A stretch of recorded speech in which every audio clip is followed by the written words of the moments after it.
Hello mga kanegosyo, welcome sa aking channel. Ang channel na to ay tungkol sa printing.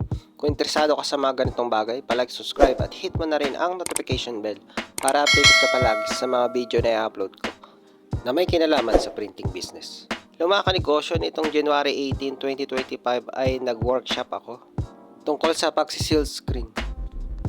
So from digital printing, nag-aral na rin ako ng seal screen.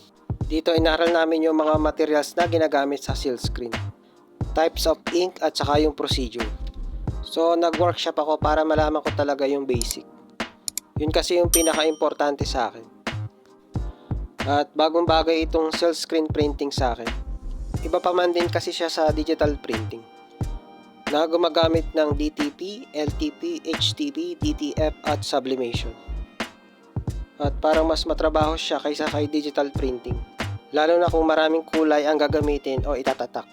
Sa digital printing kasi tulad ng sublimation at DTF, napakadali mag-print ng maraming kulay. Pero kay seal screen, matrabaho siya.